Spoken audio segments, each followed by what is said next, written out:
भारतीय संविधान और निरपेक्षता। अध्याय 2, धर्मनिरपेक्षता की समझ।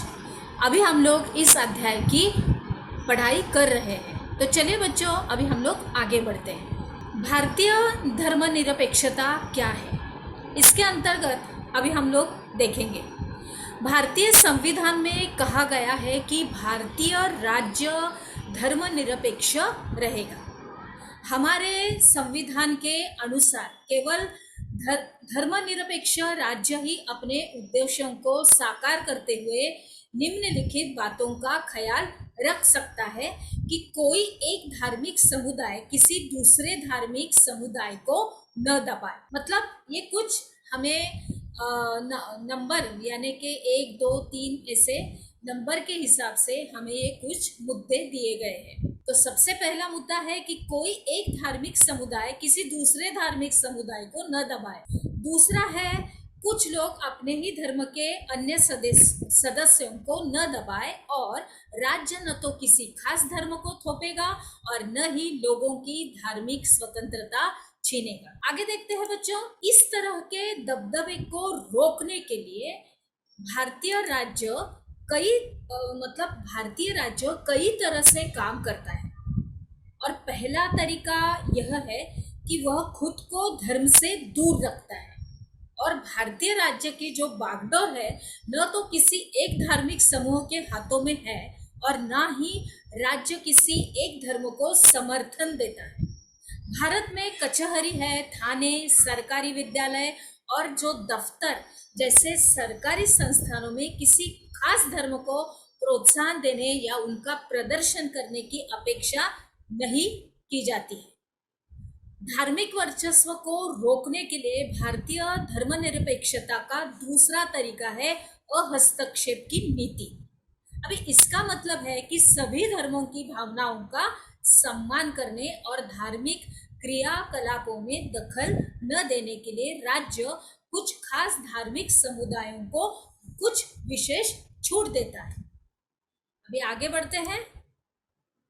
अभी हम लोग कुछ चित्र देखेंगे, कुछ संवाद देखेंगे कि एक दो बाइक सवार है जो आपस में कुछ बातें कर रहे हैं। तो उनमें क्या बातें हो रही है देखते हैं। कुछ दोस्तों ने हाल ही में स्कूटर खरीदे हैं और वे साथ साथ स्कूटर से सैर पर जाने की तैयारी में हैं। कुछ दोस्तों ने हाल ही में स्कूटर खरीदे हैं और वे साथ साथ स्कूटर से सैर करने पर जाने को तैयार है। अभी आपस में उनके क्या बातचीत होती है हम लोग देखते हैं।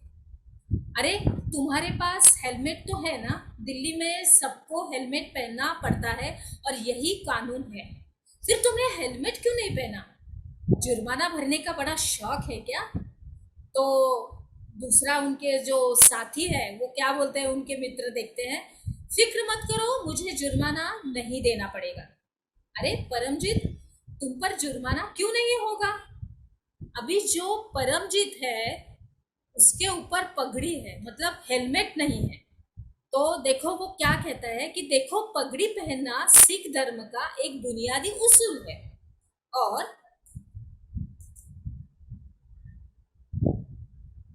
देखो पगड़ी पहनना सिख धर्म का एक बुनियादी उसूल है और इसीलिए सरकार मुझे हेलमेट पहनने के लिए मजबूर नहीं कर सकती। उनका उत्तर ये है। इस चित्रकथा पट्ट में सिख युवक परमजीत को हेलमेट पहनने की जरूरत ही नहीं है। कारण क्या है?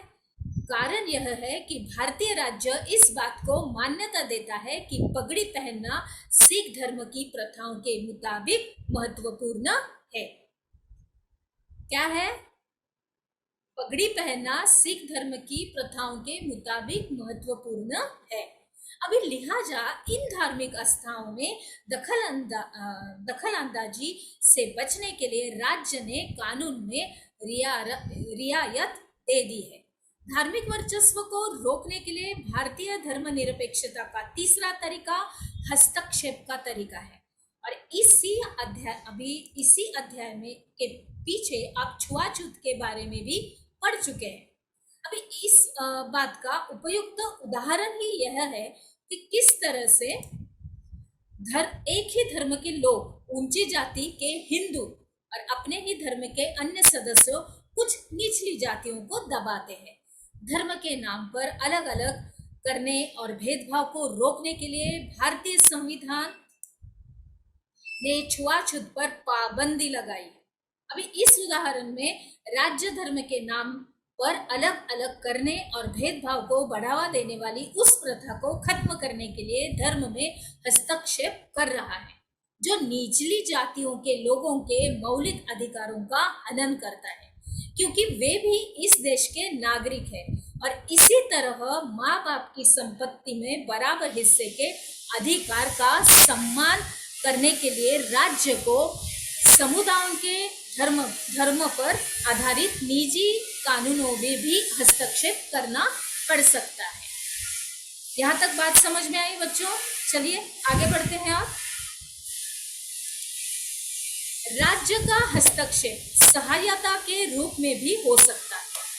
अभी भारतीय संविधान जो है वो धार्मिक समुदायों को अपने स्कूल और कॉलेज खोलने का अधिकार देता है और गैर प्राथमिकता के आधार पर राज्य से उन्हें सीमित आर्थिक सहायता भी मिलती है। भारतीय राज्य एक धर्मनिरपेक्ष है और धार्मिक वर्चस्व को रोकने के लिए कई तरह से काम भी करता है।